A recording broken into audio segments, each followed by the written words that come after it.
Film વિશે તમે શું કહેવા માંગો છો એ જરાક અમને અમારી ટીમને જણાવો. જ્યારે એકચ્યુઅલી હરિત ઋષિ સરે પહેલી વાર મને વાર્તા સંભળાવી હતી તો જે બે મિત્રોની વાર્તા છે અને એની વચ્ચે પોતાનું ડ્યુટી બજાવવાની વાર્તા છે એ સ્ક્રિપ્ટ મને એકચ્યુઅલી પહેલાં બહુ ગમી હતી અને હું પહેલી વાર કદાચ મારી લાઈફમાં એક પોલીસ ઓફિસરનો રોલ કરું છું એઝ યુ કેન સી. સંપૂર્ણ ઉત્સાહિત છું. બહુ જ મજાની આ એક ફિલ્મ બની રહી છે. હરિત ઋષિ પુરોહિત એના રાઇટર છે, ડિરેક્ટર છે, પણ પહેલી વખત સાથે કામ કરી રહ્યા છે એનો વિશેષ આનંદ છે. અને હરિતભાઈનું પર્ટિક્યુલર આ ફિલ્મને લઈને બહુ એમ્બિશિયસ છે અને આ ફિલ્મ એમના માટે બહુ ઇમ્પોર્ટન્ટ છે. 2020માં આ વાર્તા કન્સીવ કરી હતી અને 2024માં તો દરેક વાર્તાનું એક પોતાનું નસીબ હોય છે. I am happy to be part of this film as an actor.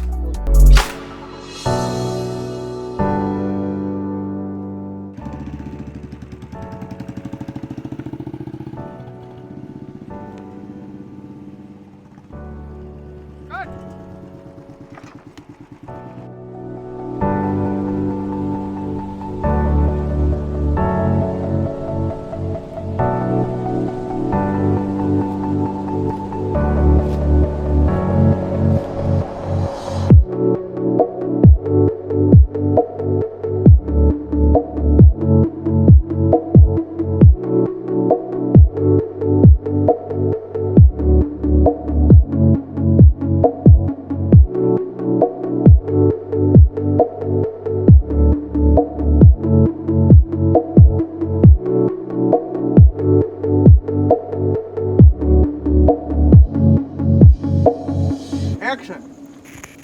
કોઈ જ પ્રોબ્લેમ નથી સાહેબ, કોઈ પ્રોબ્લેમ નથી.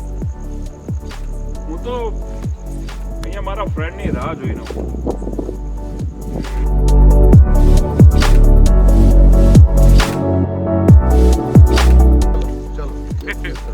ચાલો વન મોર.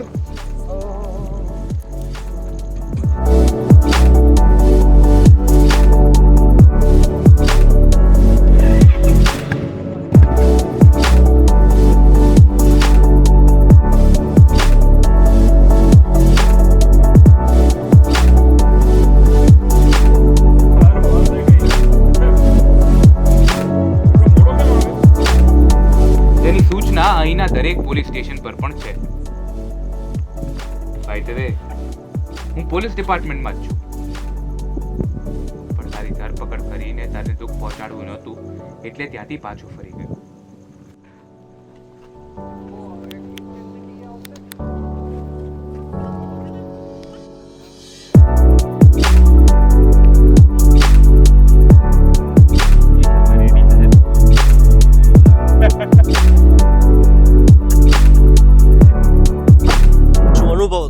અને આ સિવાય આ ફિલ્મથી શું આશાઓ છે અને આ ફિલ્મ સમાજમાં જાય તો શું સંદેશ આપી શકે તેમ છે તે બધા વિશે થોડું વિસ્તારપૂર્વક. સૌથી પહેલા તો આ ફિલ્મ જેમણે બનાવી છે હરિત ઋષિ પુરોહિત સાહેબ, આ ફિલ્મનું નામ છે ધર્મ.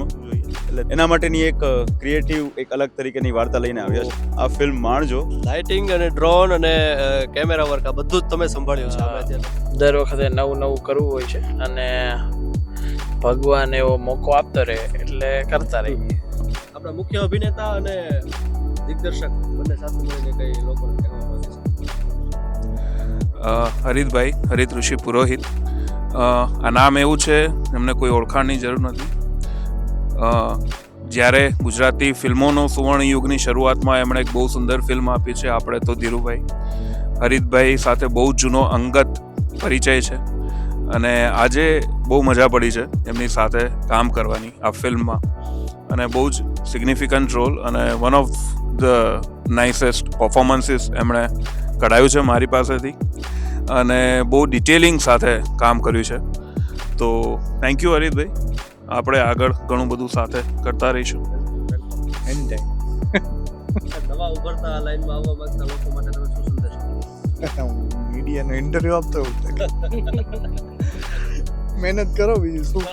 વાર્તા કયો, નવી નવી વાર્તાઓ કહો, મહેનત કરતા રહેવાની. કંઈક તો થતું જ રહેશે. પોઝિટિવ રહેવાનું અને નવી નવી વાંચો, નવી નવી વાર્તાઓ વિશે વિચારો અને મટીરિયલાઇઝ કરો. એક જ રસ્તો જ, બીજો કોઈ રસ્તો છે જ નહીં. બહુ મજા આવી આ વાર્તા એવી હતી કે જે મારા ગળામાં અટકી ગયેલી હતી, જે કીધા વગર ચાલે એવું નહોતું, અને સારી ટીમ હતી અને મહેનત કરી છે. હવે જોઈએ કેવું રિઝલ્ટ આવે છે. અને કેટલા ટાઈમથી એવું હતું કે આ પેન્ડિંગ હતું, અને આજે થયું છે તો હવે આનંદ છે, ખૂબ આનંદ છે. અનુભવ તો મારી સાથેના લોકોએ કરવાનો થાય, મારે તો ખાલી કહેવાનું છે. પણ મજા આવી. ઘણા બધા હર્ડલ્સ હતા, ઘણા બધા ઇસ્યુઝ હતા. અલ્ટિમેટલી જેવી જોઈએ એવી ફ્રેમ મળી છે, જેવા જોઈએ એવા પરફોર્મન્સ મળ્યા છે. તો અને નવી જ ટીમ છે એકચ્યુઅલી, તો સારું કામ થયું છે. જોઈએ, let's hope for the best. પબ્લિકનું ધ્યાન રાખવું અમારી ડ્યુટી છે. ચૂપચાપ સરેન્ડર કરી દે જગા, નહીં તો એન્કાઉન્ટર કરતા વાર નહીં લાગે. બેકઅપ. વાહ વાહ વાહ વાહ વાહ વાહ વાહ. બેકઅપ ભાઈ, બેકઅપ. આપકા બેકઅપ. સબકા બેકઅપ.